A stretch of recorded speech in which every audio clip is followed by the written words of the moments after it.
tonight. Voices. The Evenstar Ambassador. In the year 2456, Earth had emerged from a turbulent past, becoming a respected member of the Galactic Federation.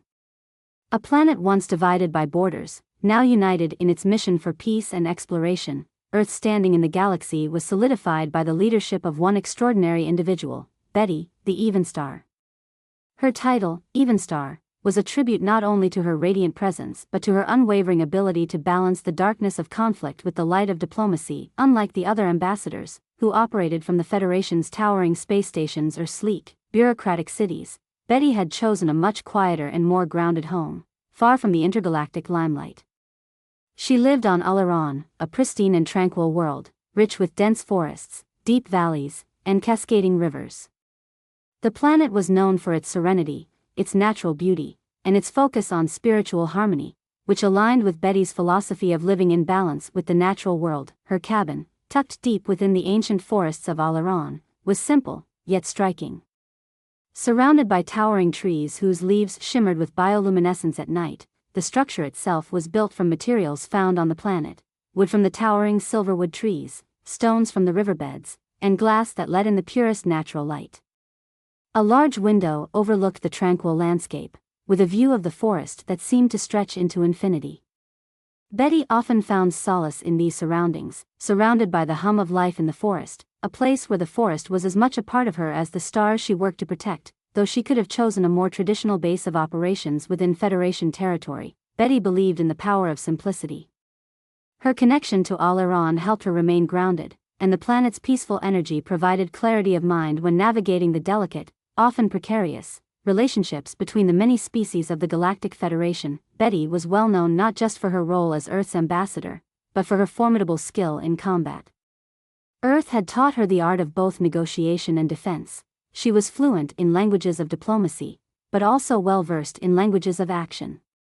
Whether wielding a blade, hand-to-hand combat, or a carefully placed shot, she could defend herself and her planet when the need arose.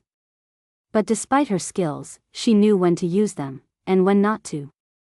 She had always believed that the true measure of power wasn't the ability to destroy, but the wisdom to build. One day, Betty's peaceful existence was interrupted by a request that would challenge her in ways she never imagined. The message arrived in the quiet of the night, as the soft glow of the bioluminescent trees outside her cabin filled the room.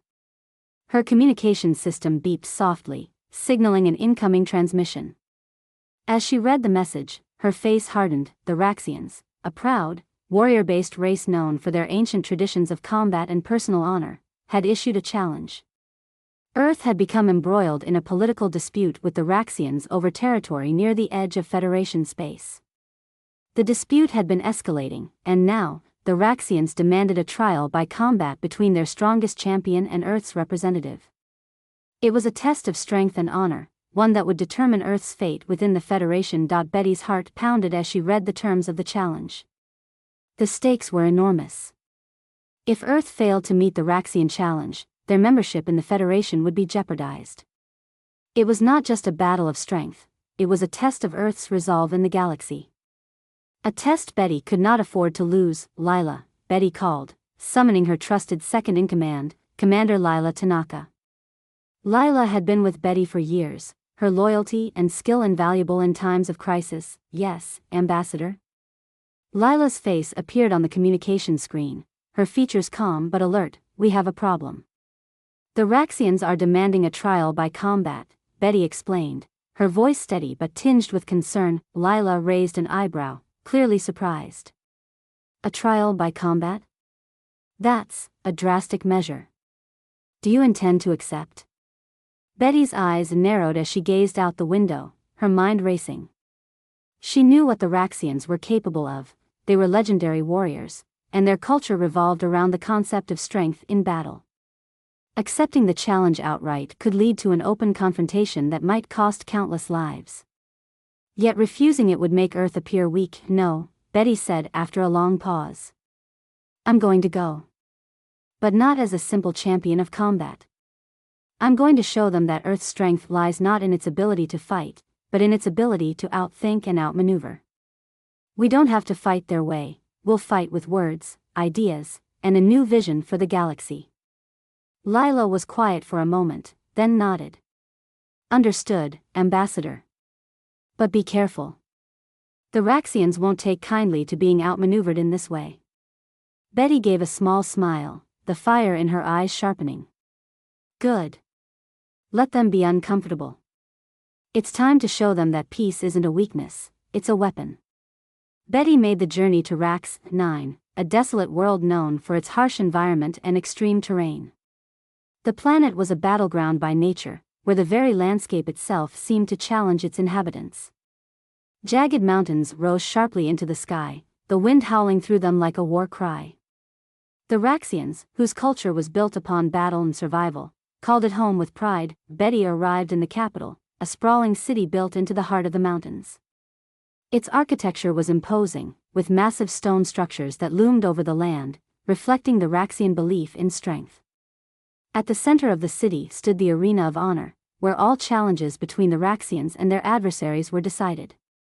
The arena itself was a massive coliseum, its stone seats filled with the Raxian people, all gathered to witness Earth's champion face their ultimate test. Betty stood before Zarthok, the leader of the Raxians, his muscular frame almost as tall as the stone pillars surrounding them. His eyes glowed with an intensity that seemed to burn right through her, but Betty stood firm, her posture relaxed but confident. Human, Zarthok's voice rumbled, you stand before me, but you stand alone. Where is your champion? Where is your weapon? Betty looked into his eyes, unflinching.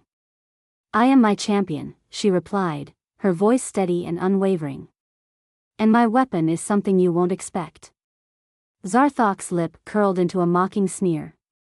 You believe you can overcome me with nothing but words? A true test of strength is found in combat, not in speeches. Betty's eyes locked with his, a glimmer of something ancient and powerful behind them. No. Strength is not in what you can destroy, it's in what you can build. If you truly wish to test the strength of Earth, then let us debate, let us put our visions for the future on the table, and see whose ideals will stand the test of time.